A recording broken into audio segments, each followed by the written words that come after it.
வசியம் என்றால் என்ன என்பதை பற்றி இந்த வீடியோ பதிவில் பார்ப்போம். தாய் பாசத்திற்கு அடிமையாகாத மனிதன் யாரும் இருக்க முடியாது. இதற்கு என்ன காரணம் என்றால் அவன் தன் தாயிடம் குடித்த தாய்ப்பால்தான்.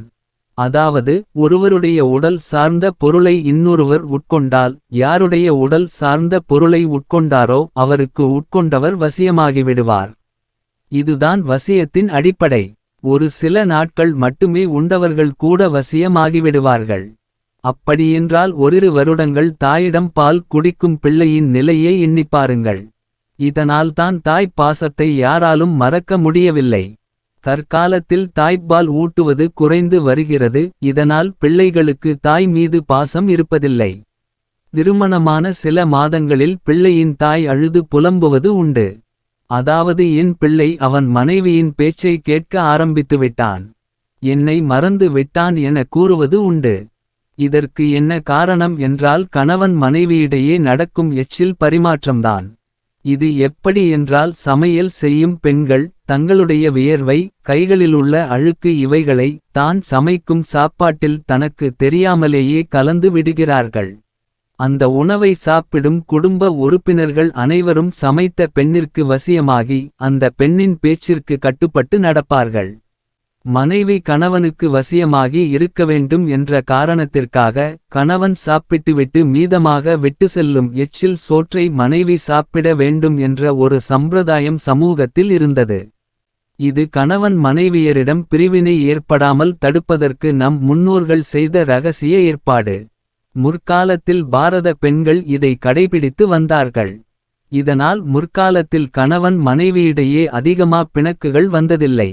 மனமுறிவுகள் எதுவும் ஏற்படவில்லை. தற்காலத்தில் இந்த சம்பிரதாயம் பெண்களால் கைவிடப்பட்டுள்ளது. இதனால் மனமுறிவுகளின் எண்ணிக்கை நாளுக்கு நாள் அதிகரித்து கொண்டே வருகிறது. பிறரிடம் உதவி கேட்க நினைப்பவர்கள் உரிய நபரை வீட்டிற்கு அழைத்து அவர்களுக்கு 2-3 நாட்கள் விருந்து படைத்து தனக்கு வேண்டிய உதவிகளை எளிதில் அடைந்து வருகிறார்கள். விருந்து உண்பவர் விருந்து படைத்தவருக்கு வசியமாவார். இதனால்தான் அடுத்தவர் வீட்டில் சாப்பிடுவதை நம் முன்னோர்கள் தவிர்த்து வந்தார்கள். சில வீடுகளில் வேலைக்காரியாக வந்த பெண்ணுடன் கணவனுக்கு தொடர்பு ஏற்பட்டுவிடுவதை காண முடிகிறது. இதற்கு காரணம் வேலைக்கார பெண்ணின் சமையல்தான். தன் கைப்பட சமையல் செய்யாத எந்த பெண்ணும் தன் கணவனை தன் கைக்குள் வைத்துக்கொள்ள முடியாது.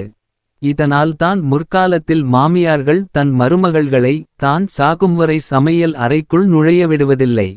குடும்பத்தில் தன் ஆதிக்கம் தான் சாகும் வரை இருக்க வேண்டும் என்ற ஆசையில் அவர்கள் மருமகள்களை அனுமதிப்பதில்லை.